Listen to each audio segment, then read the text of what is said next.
Buenos días. Bueno, vamos a iniciar este diálogo circular colectivo con un video que se hizo ayer con motivo de la inauguración de la base aérea del aeropuerto Felipe Ángeles. Es todo un acontecimiento, ¿no? Porque en muy poco tiempo se ha avanzado mucho. Es el aeropuerto en construcción más importante del mundo, es el más grande, con la tecnología más avanzada, con estándares de calidad de primer orden. Entonces, es un buen avance. A pesar de la pandemia, se ha continuado trabajando. Han demostrado los ingenieros militares ser unos profesionales, trabajar mucho, hacer las cosas con calidad y manejar el presupuesto de manera honesta, porque como se menciona en el video, nos estamos ahorrando 225,000 millones de pesos. Se está ahorrando el pueblo de México con esta obra. Si se compara con el otro proyecto de construir el aeropuerto en el lago de Texcoco. Entonces vamos a ver el video. Hoy día de la Fuerza Aérea Mexicana, en su 106 aniversario, vamos a visitar el aeropuerto Felipe Ángeles, a inaugurar la base aérea. Es una hazaña el que en tan poco tiempo se tenga ya terminada la base aérea del aeropuerto Felipe Ángeles. Construcción que ha estado a cargo de la ingeniería de la Secretaría de la Defensa, de los ingenieros militares. Este nuevo aeropuerto, que incluye 3 pistas, instalaciones modernas para el aeropuerto civil, va a costar cuando mucho 75,000 millones de pesos. Nos estamos ahorrando 225,000 millones de pesos.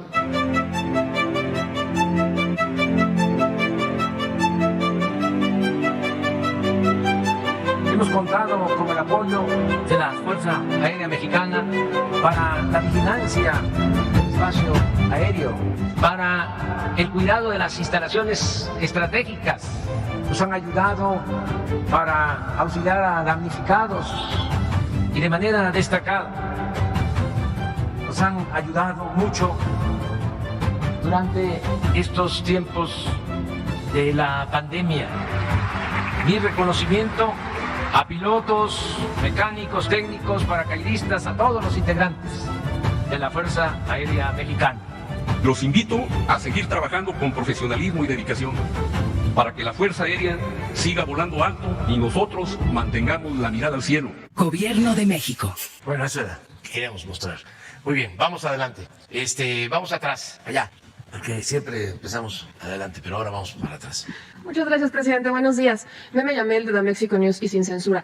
Presidente, el día de ayer, en Sin Censura, entrevistamos a la mamá del exfiscal de Nayarit, Edgar Beitia.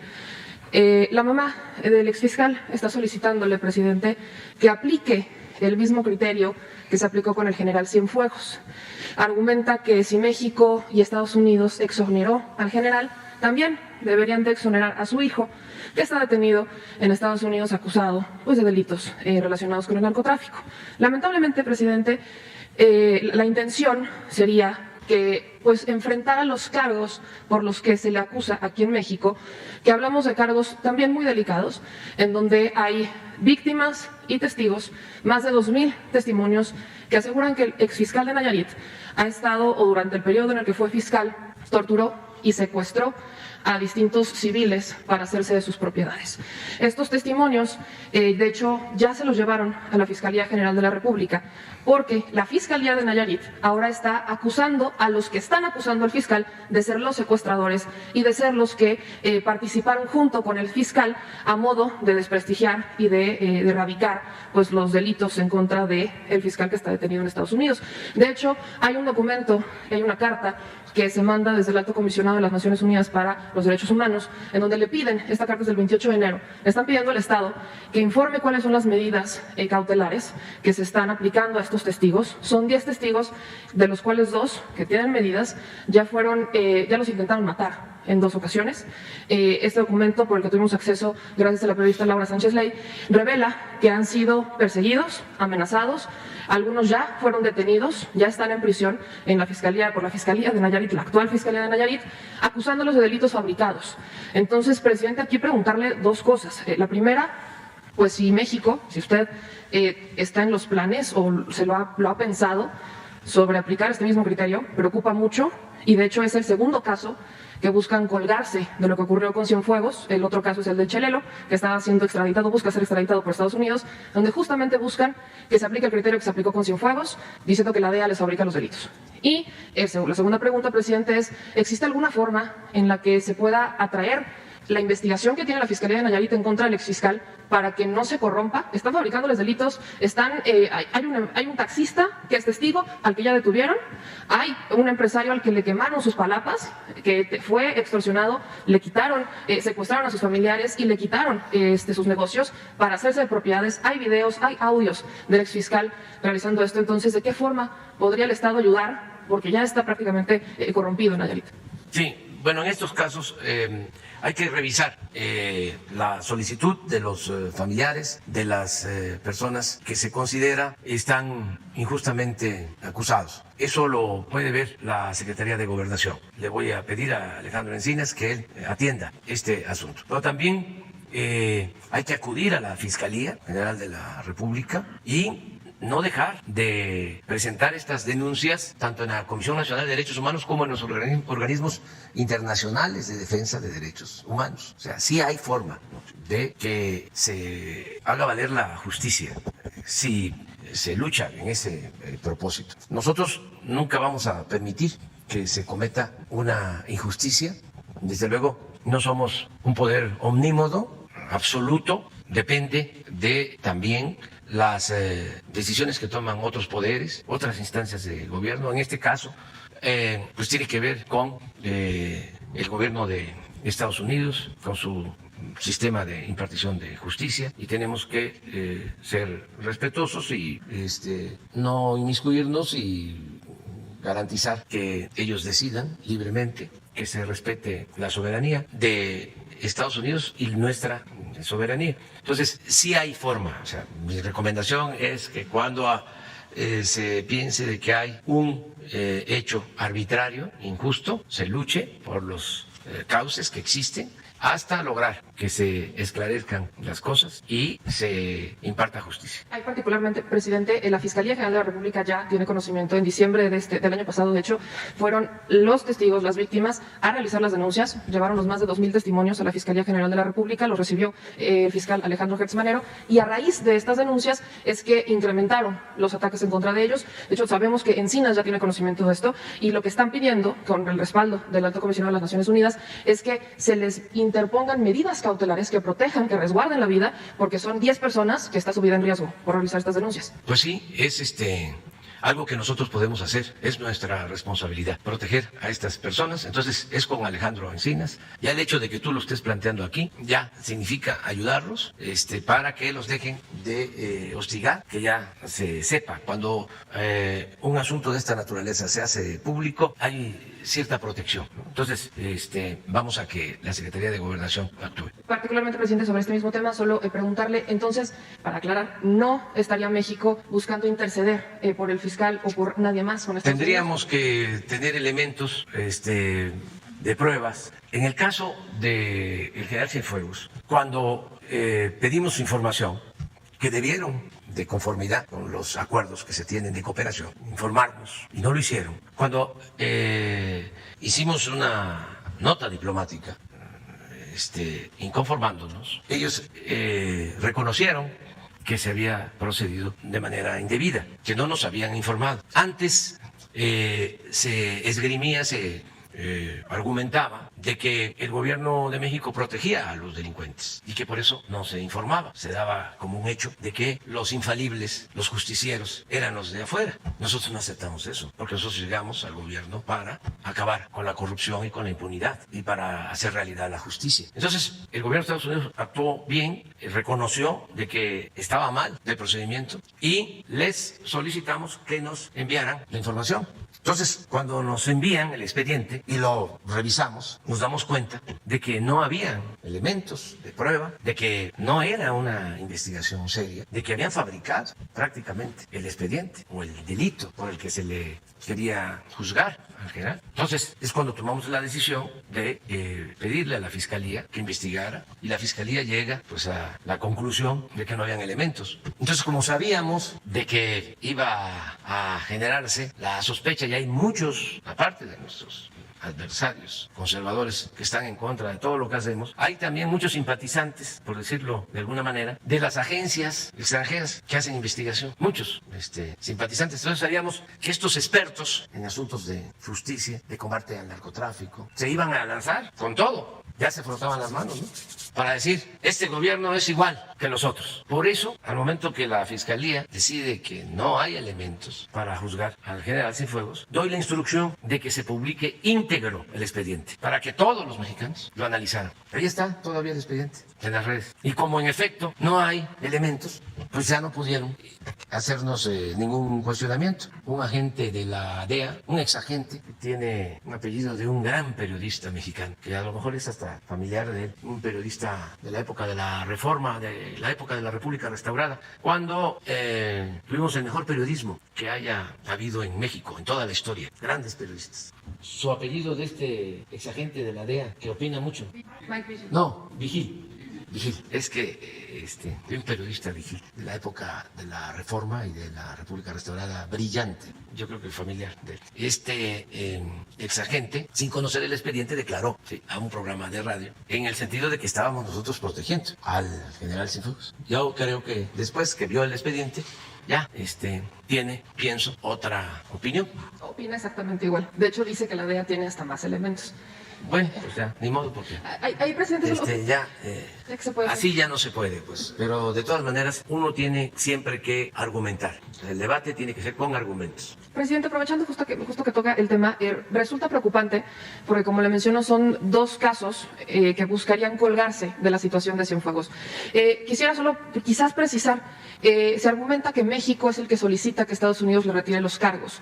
¿Es algo que solicita México o es algo que ¿En qué caso? En el de Cienfuegos, que México le pidió a Estados Unidos que le retirara los cargos a Cienfuegos? ¿Fue algo que pidió México o fue algo que Estados Unidos decidió cuando México le dice, a ver, pues dame los elementos? Fue una decisión de ellos, porque había que reponer el procedimiento. Entonces, México no había elementos y ellos, creo yo que un acto consecuente, deciden dejar sin efecto. Eso creo que era importante precisarlo porque muchos estaban diciendo que México es el que le pidió a Estados Unidos que retirara los cargos y de ahí se han estado colgando los abogados del Chelelo para evitar su extradición y ahora el exfiscal Beitia, ¿no? Como diciendo, si México le pidió a Estados Unidos que retirara estos cargos, también nosotros sí hicimos puede pedirlo. Una protesta mediante una nota diplomática. Entonces, cuando ellos deciden que van a reponer el procedimiento, pues estamos totalmente de acuerdo. Sí fue pues un arreglo entre las fiscalías de Estados Unidos y de México, a partir de que no habían elementos. Ahora, presidente, ya en un segundo tema, preguntarle cómo avanza el caso de la investigación sobre los migrantes que fueron asesinados en Tamaulipas. Se lo pregunto, es un caso que hemos seguido de cerca, tenemos contacto directo con los familiares en Guatemala. Ellos no tienen confianza ni en las autoridades de México ni en las autoridades guatemaltecas. Ellos conocen lo que ocurrió prácticamente desde el día siguiente de que haya ocurrido, cosa que se viene confirmando con las investigaciones de la Fiscalía. Preocupa el que hayan sido policías de esta fuerza especial que hace el gobernador en el estado de Tamaulipas.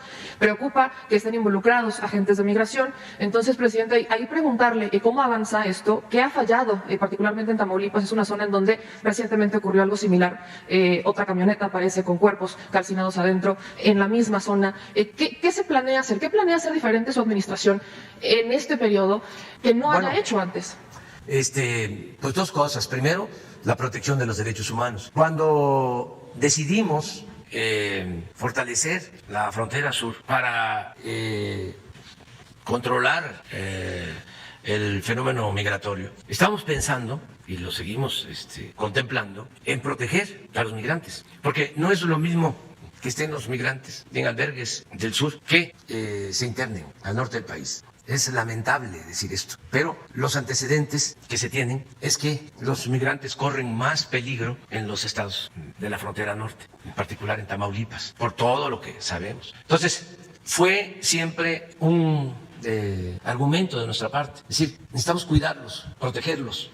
Si se introducen, se dispersan, no tenemos vigilancia, protección y caen en manos de la delincuencia organizada, corren peligro. Eso siempre lo planteé aquí, aún con el cuestionamiento de organizaciones de defensa de migrantes. Entonces fue un elemento. Lo otro que hace la diferencia, o sea, primero que nosotros cuidamos a los migrantes, no se auspicia la violación de los derechos humanos. Y lo segundo es que si se dan casos como este, tan graves y lamentables, pues se busca hacer justicia, que no haya impunidad, como se actuó en el caso de estos migrantes guatemaltecos que fueron asesinados en Tamaulipas. Ya hay detenidos, en efecto, policías del estado de Tamaulipas, hay cesados y también están sujetos a procesos funcionarios de migración, servidores públicos de migración, y no va a haber impunidad para nadie. Y tenemos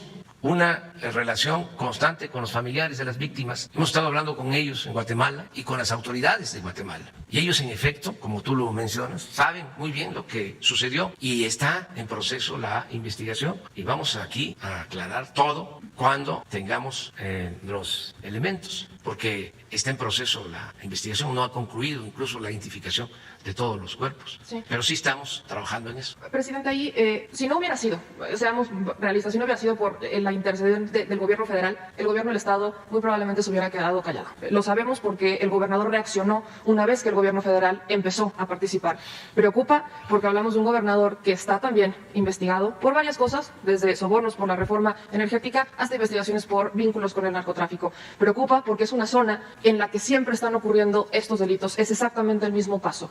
Entonces, por eso le pregunto si se buscaría una forma de que la Guardia Nacional esté fija en esa zona, cuántos elementos están, y preguntarle, pedirle, ver si la forma que el Instituto Nacional de Migración, Derechos Humanos y la Secretaría de Gobernación nos informen sobre cómo avanzan los proyectos para erradicar o para reducir la migración desde lo que usted propuso, atendiendo las causas, cómo han avanzado estos proyectos, cómo han avanzado la protección a los derechos humanos de los migrantes, que es un tema, por supuesto, que afecta también a México. Sí, mire, la frontera en Tamaulipas es la zona más violenta, de mayores enfrentamientos entre bandas de delincuentes y también enfrentamientos entre delincuentes y policías y militares. Esa franja fronteriza. Estamos ahí constantemente, el ejército está ahí vigilando.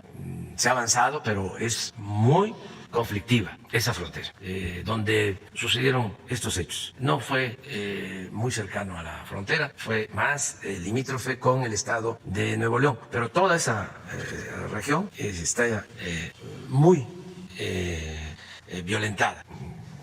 Incluso se habla de que es como un territorio en disputa permanente entre dos bandas, dos grupos.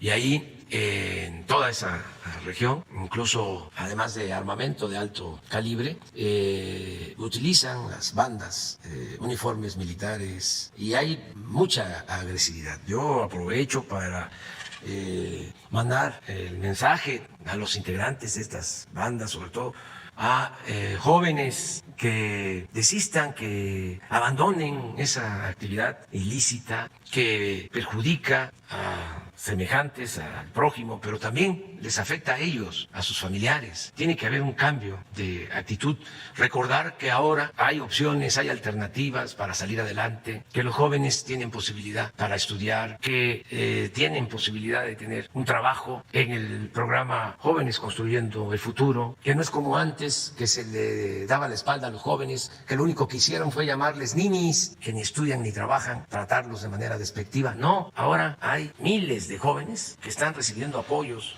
Ya debemos de llevar cerca de 2 millones de jóvenes con becas que trabajan como aprendices, que reciben salario mínimo. Antes era poco el salario mínimo, ahora se ha incrementado y se les entrega esa cantidad para estar capacitándose, formándose. Entonces sí hay manera de tener opciones, de tener alternativas. Entonces vamos nosotros a continuar ahí protegiendo en esa zona y también hacer un llamado a los migrantes, a nuestros hermanos migrantes centroamericanos, porque los traficantes de personas, los llamados coloquialmente polleros, engañan mucho. Por ejemplo, ahora que hay una política migratoria que va a regularizar la situación de los migrantes en Estados Unidos, paisanos nuestros y también hermanos centroamericanos, se piensa que ya están las puertas abiertas y que de inmediato el gobierno del presidente Biden va a regularizar a todos los migrantes.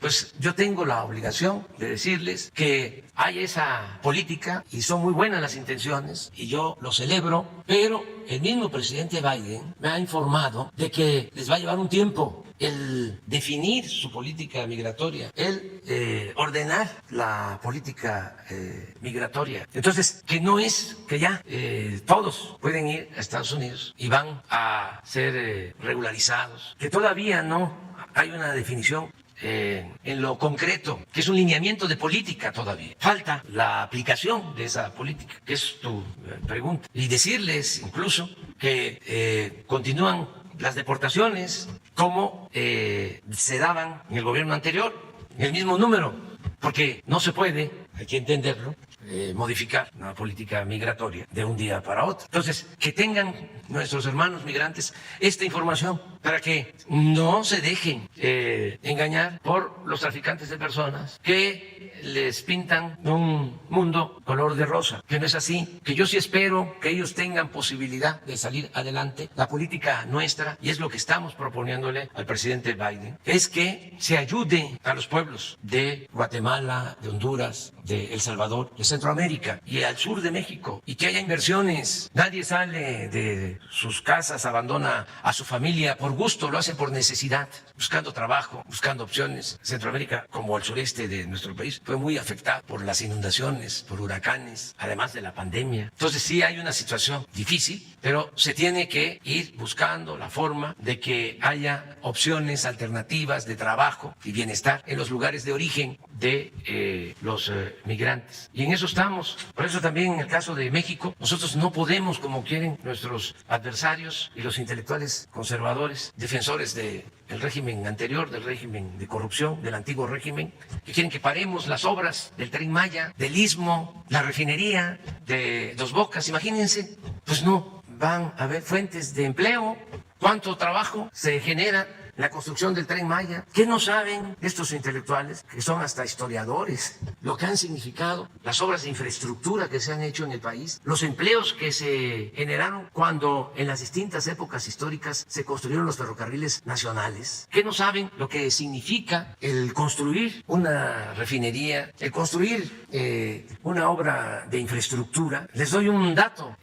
Tabasco durante mucho tiempo, décadas, era de los estados con más desempleo. Son de los estados que se beneficiaron con el auge de Quintana Roo, con el auge del turismo. Muchos paisanos nuestros, por necesidad, igual que veracruzanos, que chiapanecos, se fueron a buscarse la vida durante el periodo neoliberal a Cancún, a la Riviera Maya, porque era el único sitio donde había trabajo, donde por décadas hubo crecimiento económico. Mientras en estados como Veracruz, como Chiapas, como Oaxaca, como Tabasco, no había crecimiento, al contrario, había decrecimiento, o sea, menos cero, por décadas. Bueno, cambia la política, decidimos rescatar al sureste, ponerlo en igualdad de condiciones, porque durante el periodo neoliberal creció, y eso en términos cuantitativos, el norte, el centro, pero el sur-sureste se quedó en el abandono. Entonces ahora decidimos emparejar las cosas, buscar un crecimiento horizontal en todo el territorio, y se empiezan a hacer inversiones como nunca en el sureste. ¿Cuál es el resultado? El año pasado, aún con la pandemia, aún con la pérdida de empleos, Tabasco estuvo entre los 3 estados con más empleos: Chihuahua, Baja California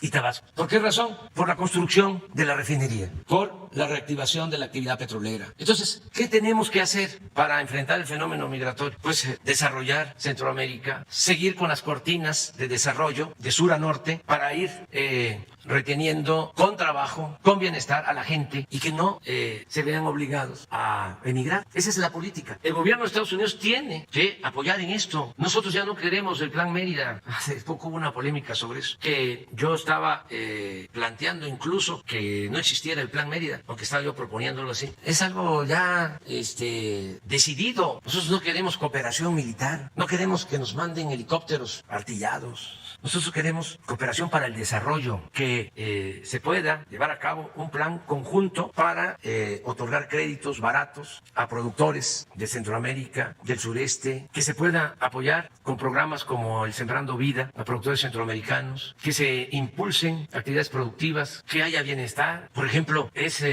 lamentable que estén afectados los países centroamericanos como nosotros y como muchos otros países en el mundo y ellos no tengan acceso a la vacuna, que Guatemala no tenga acceso a la vacuna, que Honduras no tenga acceso a la vacuna, que El Salvador no tenga acceso a la vacuna. ¿Que es mucha la vacuna que se requiere para proteger a estos hermanos? Pues no, porque no es mucha la población. Entonces hay que tener también pues una visión de solidaridad y tiene que haber fraternidad universal. Tenemos que pensar también en nuestros semejantes y en un mundo sin fronteras, un mundo donde prevalezca la justicia. Entonces en eso estamos. Qué bien que tocaste el tema de la migración, porque tenía yo mucho interés en enviar este mensaje a los hermanos migrantes centroamericanos para que no se dejen engañar, porque estos traficantes de personas cobran por conducirlos y a veces actúan de manera muy irresponsable, los dejan solos. Entonces tenemos que seguir atendiendo este fenómeno con protección a los derechos humanos. A ver, el compañero, sí. Muchas gracias, señor presidente. Su servidor Carlos Federico de Conexión MX, Conexión Online y de los canales hermanos en esta noticia, Mexicano en Bélgica y Expresión Política. Relacionado con el tema que acaba de exponer en estos momentos, veo un punto toral para que México pueda atacar la delincuencia, pueda atacar tantos problemas que tenemos. Y creo que un punto importante es la educación. Aparte de ser un comunicador, pertenezco a la planta laboral docente de la escuela pública, soy producto de la escuela pública y veo con mucha tristeza, señor presidente, que desde hace más de 30 años, desde el tiempo del salinismo, se olvidó a la escuela a la cual la mayoría de nosotros emanamos. 30 años de atraso tecnológico, en el cual no somos competitivos ante las escuelas privadas. Recuerdo muy bien que en aquellos ayeres, en los años 80, en las comunidades en las cuales nosotros vivíamos, una comunidad de cerca de 600,000 habitantes, la ciudad de Torreón, Coahuila, había colegios de paga contados, con una mano los contábamos. Empezaron a proliferar en la época neoliberal la educación privada. Tristemente empezaron a tener atrasos nuestra escuela pública, la cual era competitiva, la cual teníamos los primeros lugares, los cuales gente de clase media y media baja acudían a esos planteles porque íbamos a la par. Con el tiempo y en los últimos 30 años la gente empezó a emigrar a los colegios. Hoy hasta en colonias de bajos recursos, colonias de Infonavit, proliferan estos colegios, donde también nos regalaron esa falsa idea de que pertenecer a un colegio era de estatus social, era ser más, era ser diferente, y la sociedad mexicana en muchos lugares se las compraron. Lugares en los cuales apenas se completa para el sustento económico de la familia, donde a veces el padre de familia lleva un peso más a la casa y con ilusión cambian a sus hijos a los colegios. Y le digo porque la matrícula de la escuela pública ha bajado bastante y ha crecido tanto esa privatización de la escuela en México. Señor presidente, bajo esa historia necesitamos que el gobierno de la Cuarta Transformación empiece a emparejar a nuestras escuelas, a esas escuelas que fueron olvidadas durante mucho tiempo, esas escuelas que se volvieron invisibles, esas escuelas en el atraso. Tristemente, nuestros alumnos de nivel secundaria, muchos emigran ya a las cuestiones laborales y van sumamente desprotegidos en las cuestiones prácticas, en las cuestiones de lo que hoy se pide como las nuevas tecnologías, donde carecemos de ellas. Y no hay que olvidar, porque es demasiado lo que está sucediendo en las escuelas públicas, presidente. Los contubernios que hay, su voluntad la conocemos, su voluntad de cambiar a México, su voluntad de cambiar la educación, pero a nivel de piso todavía batallamos bastante con esos directores de escuela que les dio mucho poder la reforma educativa y los sexenios anteriores, donde se han vuelto fuentes de ingresos extras para todo este tipo de personajes, los cuales dirigen esas escuelas, y tanto poder les dieron que tristemente nos tuvieron con la bota en el cuello y todavía en muchos aspectos a la planta laboral, habiendo síntomas de corrupción increíble que usted no se imagina. Ejemplo, una técnica que cobra más de 1,500 pesos de inscripción para la cuota de padres de familia, porque tampoco nunca se cumplió el artículo 3º de la gratuidad en las escuelas. Se tenía que acudir a la cooperación de las familias. Situaciones en las cuales no se esclarecen ese tipo de gastos, donde vemos que esos recursos son llevados hacia otros lados. Es triste ver que todavía hasta el día de hoy se haya creado una figura en este sexenio, pero que le hayan gente directivos, a cómo estar en contubernios con padres de familia, con profesores, para poder seguir ejerciendo esa cooperación de cada uno de las personas que acuden a esos lugares y desviarlas a sus bolsillos. Lo vemos tristemente que así es. Y otra cosa son las normales superiores que usted nos prometió que iban a tener auge. Hasta el día de hoy vemos que la planta estudiantil en esos lugares es muy poca, muy baja. En el sistema neoliberal, recuerdo muy bien en precampaña y en campaña que José Antonio Mit Curibreña lo decía con mucho felicidad, expresaba que ellos habían abierto el abanico del ingreso de docentes, que no solo había que pasar por normales, sino cualquier licenciado, ingeniero, podía ser maestro. Y recuerdo muy bien una entrevista en la cual él se jactaba diciendo: ahora tú que eres ingeniero, ahora tú que eres licenciado, puedes ser maestro de nivel primaria. Espero y entendamos estas palabras, que no cualquier egresado de cualquier universidad puede atender niños y adolescentes. Hay que tener una preparación, hay que estudiar en normales, hay que llevar técnicas de enseñanza y empatía con la relación del crecimiento de los alumnos. Las escuelas normales se están cayendo, señor presidente. La planta de inscripción es muy baja en estos momentos. Candados que se crean en los gobiernos de los estados y candados que crearon los gobiernos federales porque veían escuelas ideológicas contrarias a lo que ellos ejercían en sus momentos. Todo este tipo de circunstancias, por eso algún día sucedió lo que pasó allá en Ayotzinapa. Ese fue el anuncio de lo que buscaban estos señores. Pero este es el anuncio también, señor presidente, que necesitamos ese cambio ahora en este sexenio. La pregunta es: ¿qué proyecto y qué plan hay para el rescate de las escuelas normales, tanto públicas, tanto de asociaciones civiles y tanto privadas? ¿Y cuándo llegará esa revolución educativa a los planteles públicos de México? ¿Y cuándo llegará esa remuneración necesaria que en los países del primer mundo hemos visto que el profesor tiende a ser tratado de una manera muy honrosa? Pues mire, es muy buena tu pregunta, es de fondo.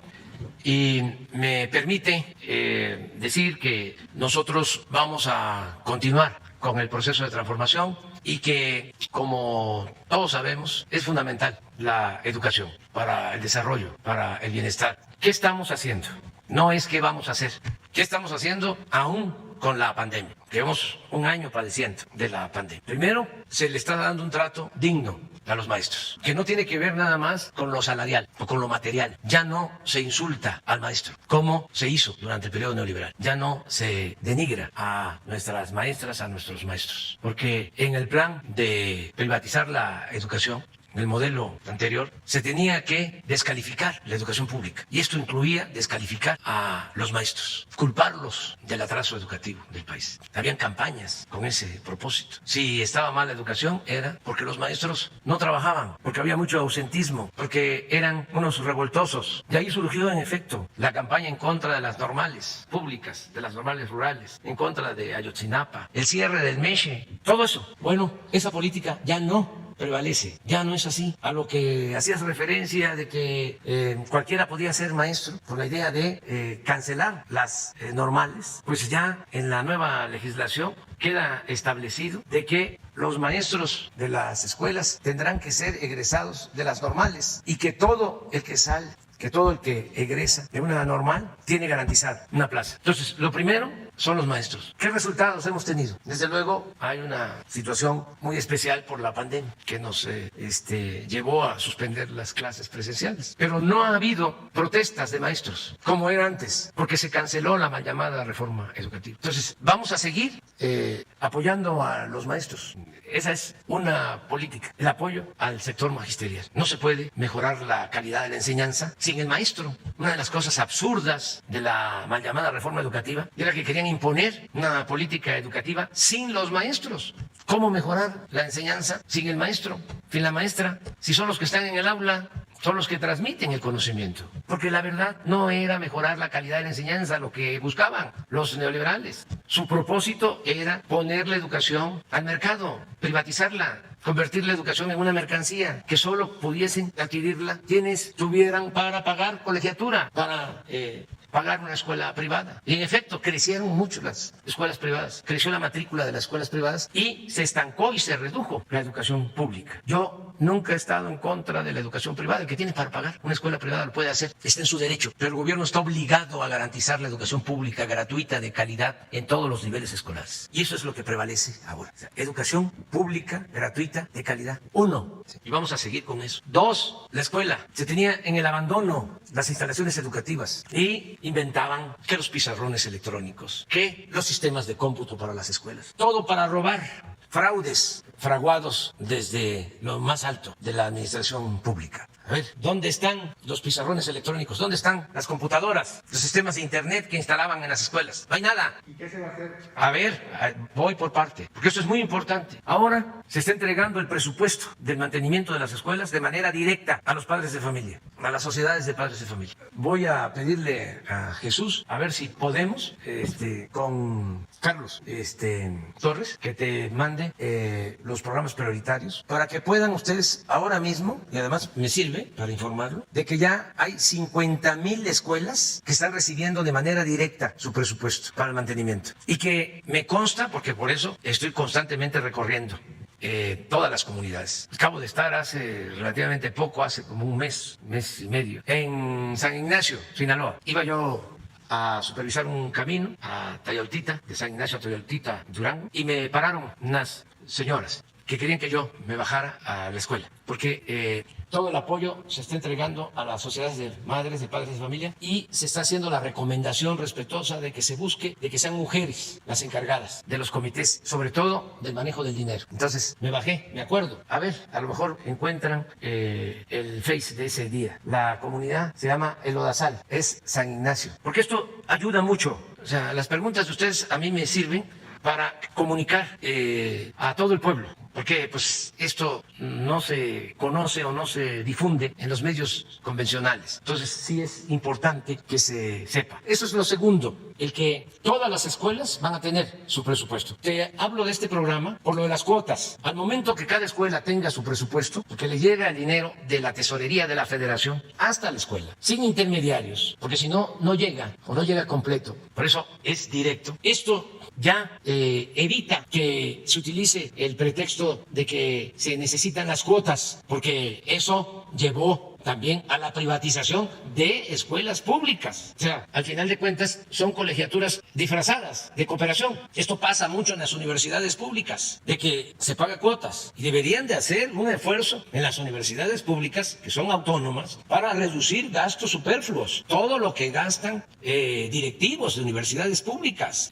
ahorrarlo para que no se cobren cuotas en las universidades públicas. Lo que hicimos en cuanto a los servicios de salud, decían que era imposible en los institutos de salud, en nutrición, en cardiología, en el Instituto para la Atención de Enfermedades Respiratorias, que había que pagar cuotas. Se dijo, no, gratuito, y está funcionando. Entonces, lo segundo es las escuelas públicas, mejorarlas para que no les falte el agua en los baños, para que estén en condiciones dignas las escuelas. Eso es lo segundo. A ver, ¿por qué no lo pones? Porque esta es la realidad. Estamos camino a San Ignacio porque estamos supervisando obras y se está construyendo el camino de San Ignacio a Tayoltita. San Ignacio es Sinaloa, Tayoltita es Durango. Estamos en los límites de Sinaloa y Durango, comunicando estas comunidades. Pero al pasar aquí, en esta comunidad de Lodazal de San Ignacio, estas señoras, mujeres extraordinarias nos detuvieron. Vengo con Beatriz y me siento muy orgulloso porque, entre otros programas de bienestar, adultos mayores, las becas, los apoyos a niñas, a niños con discapacidad, el apoyo a los campesinos, el apoyo a pescadores, bueno, todo lo que estamos haciendo. Hay un programa que se llama La Escuela es Nuestra, que consiste en entregar de manera directa los fondos a las sociedades de madres, de padres de familia, para que ellos se hagan cargo del mantenimiento de las escuelas.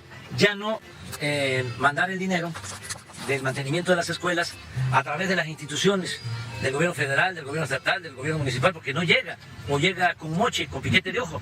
Entonces se decidió entregar directo el apoyo al mantenimiento para las escuelas, y ya son más de 50,000 escuelas en todo el país que están recibiendo desde la tesorería de la Federación de manera directa sus apoyos. Depende al número de alumnos que tienen. Si es de 0 a 50 alumnos, son 150,000 pesos. Si tienen de 50 a 150 alumnos, son 200,000 pesos. Si son más de 150 alumnos, son 500,000 pesos. Esto lo van a tener cada año, es el presupuesto. Bueno, ya expliqué. Aquí en San Ignacio, de cerca de 50 escuelas que hay en el municipio, ya en 22 están recibiendo de manera directa estos apoyos. Y al pasar aquí, nos estaban esperando porque son parte de la sociedad de madres de familia. Se escoge que el comité de madres de padres de familia pues esté integrado fundamentalmente por mujeres y se auspicia, no es obligatorio, es voluntario, de que el tesorero sea mujer, porque las mujeres son más honradas que los hombres. Entonces, ya hablé, bueno, repito, pero estas señoras son las de la sociedad del Comité de Madres y de Padres de Familia de esta escuela que es Rosa Nevares, aquí en el Odazal. A ver, ¿por qué están ustedes aquí esperándonos? ¿O qué cosa era lo que querían decirnos? Pues antes que nada, nos sentimos muy orgullosas de que se haya parado y darle las gracias porque cuando nos dijeron que nos iba a llegar este apoyo, dijimos, no nos la creíamos, y ya que nos llegó el dinero, y yo me siento muy orgullosa de haber colaborado con este programa. Corazón, ¿tú eres presidenta o eres tesorera? Presidenta, ¿y quién es la tesorera? Tú eres la tesorera. Pero a ver, ¿qué hicieron con lo que les llegó? Bueno, y cambiamos la cerca porque era una cerca de palitos. Entonces cambiamos la cerca, rehabilitamos aquel salón porque los niños solamente tenían un abanico. Pusimos aire, les cambiamos los abanicos, la pintura es nueva, tanto por dentro como por fuera. Las ventanas se cambiaron porque las ventanas pues ya estaban todas quebradas. Los baños se rehabilitaron también porque ningún baño servía. Y se puso un lavamanos porque no tenían dónde lavarse las manos. Entonces, pues sí hubo un gran cambio porque pasaban así mucha gente y la escuela estaba muy deteriorada. Y pues sí, la verdad estamos muy contentas de que nos haya dado ese apoyo y que nos siga apoyando. Pues yo les dejo un abrazo, les dejamos un abrazo y nuestra felicitación por lo que están haciendo. Entonces, este programa demuestra, como otros, que si se entregan los apoyos de manera directa, sin intermediarios, a la gente, se hacen estas cosas y el dinero rinde y se maneja con honestidad. Si es a través de las dependencias, pues, o si llega muy, muy disminuido, o sea, y aquí es completo y la misma comunidad. Yo creo que los padres de familia también ayudan, ¿no? Sí, ellos trabajaron. De familia aquí. ¿Dieron trabajo voluntario? Ajá, sí. ¿Y cuántos? Y nosotros como madres de familia, nosotros nos encargamos de pintar todo. Sí. Todas las madres de familia venimos y pintamos. Va a continuar este programa. Sí. Así va a ser en todo el país, todas las escuelas. Sí. Les decía yo de que hay ya más de 50,000, pero nos faltan, porque son como 120,000. Pero todas van a tener su presupuesto para el mantenimiento. Les dejamos un abrazo cariñosísimo. Muchas gracias a ustedes.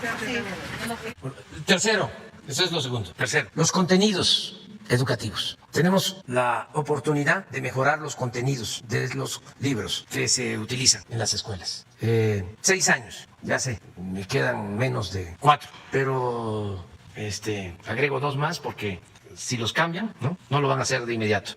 Si hay un retroceso, toco madera, de que no sea así, pero en el caso de que cambie la política, son 6 años con contenidos educativos nuevos, donde se fortalezcan valores culturales, morales, donde se afiance el humanismo, donde se pueda decir, nada humano me es ajeno, donde se afiance el civismo, la ética, la fraternidad, el amor al prójimo, donde quede de manifiesto que solo siendo buenos podemos ser felices. Eso como tronco común, el humanismo. Y de ahí la técnica, la ciencia, las matemáticas, la física, la biología, pero con un tronco humanista. Nos importan los contenidos de los libros para la prevención en materia de salud, nutrición.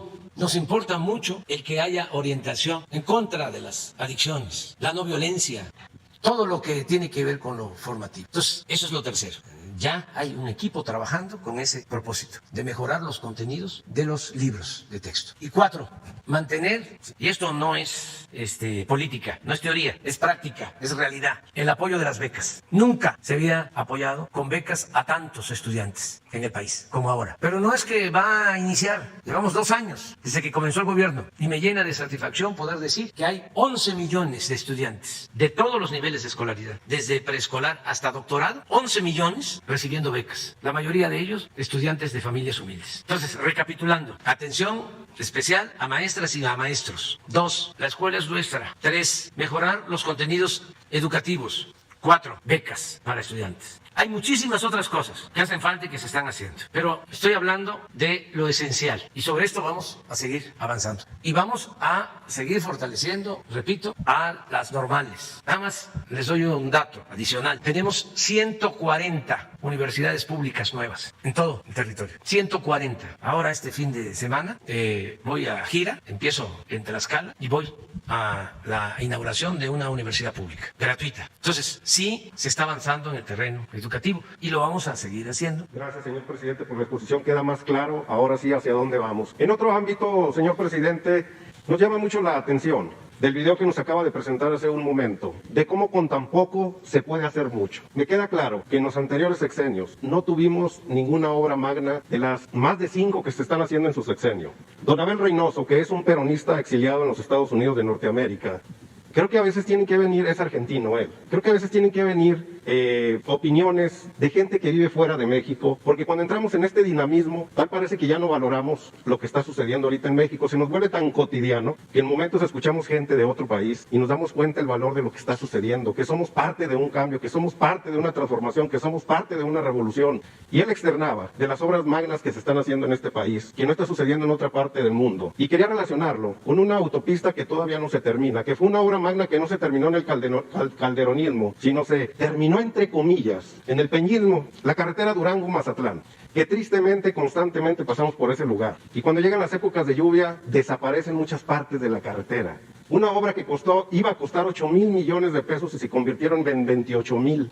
A comparación de lo que usted nos expone, 300,000 en el lago de Texcoco, un aeropuerto, 75,000 en lo que era la base de Santa Lucía. ¿Cuándo vamos a terminar aquella obra de la autopista Durango-Mazatlán, que no termina por acabarse de lo mal hecho que fue hecho? ¿Qué hace el presidente? ¿Qué hace el presidente para hacer con tan poco mucho? ¿Y qué vamos a hacer con esa única obra magna que se me ocurre y he investigado y no he encontrado otra de esa envergadura, que no la pudo terminar en un sexenio, sino se tuvo que terminar en el otro, y todavía quedan secuelas de las formas en las cuales ellos hacían ese tipo de obras tan nefastas? ¿Qué hace el señor presidente y qué se está haciendo en aquella autopista? Pues nada más no repetir los mismos errores y la misma corrupción. En efecto, esa carretera se podría decir que es la más costosa del mundo, porque la empezó, yo creo que la inauguraron hasta 2 o 3 veces. La empezó, creo que el presidente Fox, la siguió el presidente Calderón, la terminó, como tú lo mencionas, el presidente Peña. Los costos estimados fueron superados con mucho, a pesar de ser una obra de ingeniería difícil, no se hizo con la calidad suficiente y ahora requiere de mucho mantenimiento para poderla mantener funcional. Es algo que se evitó, entre otras cosas, al tomar la decisión de no hacer el aeropuerto en el lago de Texcoco. Imagínense cuánto se hubiese destinado al mantenimiento del aeropuerto en el lago de Texcoco. Si hay hundimientos diferenciales, hasta de medio metro por año en esa zona. Es la zona más baja, con más fango en todo el Valle de México. O sea, se esmeraron en escoger ese sitio, el menos indicado, porque estaba de por medio el negocio, ya lo expliqué ayer.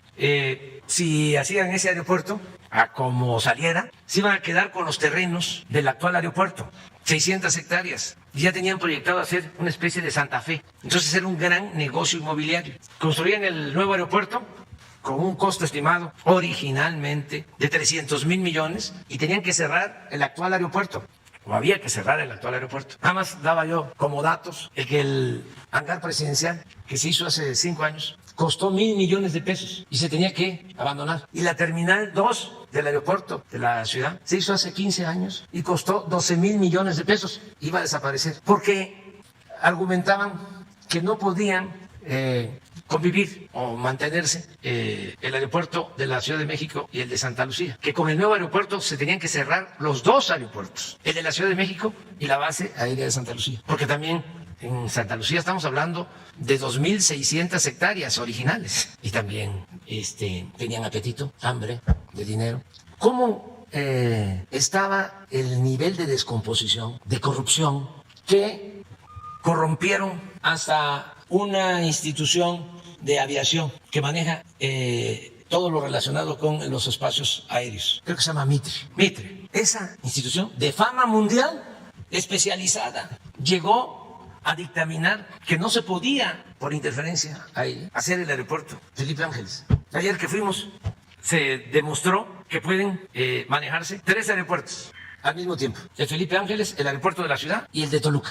Pero la corrupción se extendió a todos. Recuerdo que este organismo presentó su dictamen en la madrugada del día que tenía yo que salir a informar sobre el asunto. Hoy lo recordé, se nombró una comisión y esa comisión me presenta un dictamen diciendo que había que continuar con la construcción del aeropuerto en el lago de Texcoco. No dormí y en la mañana siguiente hablé con el secretario de Comunicaciones. Venga, le dije a la oficina, quiero hablar con usted. Todavía no tomaba posición de la presidencia, pero me tocaba a mí decidir. Digo, no puedo tomar esta decisión. No vamos a cometer este error y voy a consultar al pueblo, que me ayuden los mexicanos. Por eso le tengo mucha confianza al pueblo. El pueblo es sabio, el pueblo es mucha pieza. Tengo muchas experiencias sobre eso. Cuando me iban a desaforar, ¿quién me sacó adelante? ¿Quién me sacó a flote? El pueblo. Le creo al pueblo. Yo soy un beneficiario de las decisiones del pueblo.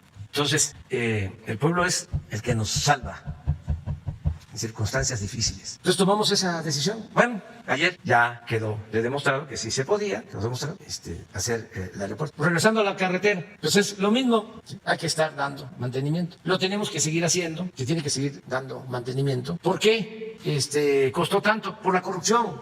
Para que todos tengamos claro, si una obra costaba 100 millones, la podían cobrar hasta en 1,000 millones, 10 veces más. Les voy a poner un ejemplo, porque no me gusta hablar sin pruebas o al tanteo. Cuando fui jefe de gobierno construimos un hospital en Iztapalapa. Ahí está el hospital, se llama Belisario Domínguez, 150 camas, 350 millones de pesos. Poco después se hace un hospital en el Estado de México, Zumpango, donde está el lago Zumpango, mediante los llamados APP. El Congreso del Estado de México aprueba la construcción de ese hospital. Va a costar, porque todavía no se termina de pagar, 125 camas, El de Iztapalapa 150, el de Iztapalapa 350 millones. Va a costar 6,000 millones de pesos. Tiene que entregar el gobierno del Estado de México a la empresa que hizo el hospital 220 millones de pesos al año durante 20 años. Pero así está el de Iztapaluca, con el mismo mecanismo. ¿Quiénes son esos empresarios? ¿Quiénes autorizaron esos atracos? Se los dejo de tarea. Desde luego, influyentes del más alto nivel. Sí, Zumpango, del señor Hinojosa. ¿Cómo se llamaba la empresa? IGA. ¿Y el de Iztapaluca? ¿Qué empresa? La del señor Gerard, cuñado de Carlos Salinas de Gortari. ¿Quién era el que autorizaba este tipo de inversiones o gastos? El que estaba de subsecretario de Hacienda, que luego fue secretario de Hacienda, cuñado de Gerard, González, José Antonio González Anaya. Entonces, contestando tu pregunta, para los incrédulos, si acabamos con la corrupción, logramos el renacimiento de México. Nada ha dañado más a México que la deshonestidad de los gobernantes. Ese es el principal problema, no hay otro. Y fíjense cómo se encubría. No se trataba el tema ni en la academia. El tema de la corrupción estaba vedado. No hay materias que traten sobre este asunto en las universidades. Los investigadores no consideraron de que esto era importante. Ya ni hablemos de los políticos. En el discurso no existía el tema de la corrupción. En los medios de comunicación, menos. Cuando se trataba de la peste, no de la pandemia, de la peor peste, de lo más funesto, de lo que estaba destruyendo al país, acabando con México. Entonces, yo tengo por eso mucha fe en el porvenir, porque si no hay corrupción, podemos hacer estas obras como la del aeropuerto Felipe Ángeles, podemos hacer como nunca muchos kilómetros para vías férreas, trenes. Aspiro a dejar cuando menos 2,000 kilómetros de vías férreas, de trenes modernos, 2.000 kilómetros. Aspiro a eso, a modernizar los puertos, a mejorar los caminos. Llevamos 2 años dándole mantenimiento a las carreteras públicas, llamadas libres, porque se dedicaron nada más a dar concesiones para autopistas de paga y abandonaron todas las carreteras libres. Llevamos 2 años, llevamos invertidos 22,000 millones de pesos en mantenimiento de las carreteras libres, para que no se nos llenen de baches. Eso no se ve, pero todo esto es posible si no hay corrupción. El presupuesto rinde, alcanza. Por eso debemos de continuar adelante. El que no debe de continuar ya hablando es el de Tepetitán, porque está en la fase post-COVID. Nos vemos mañana. De Dios a Dios.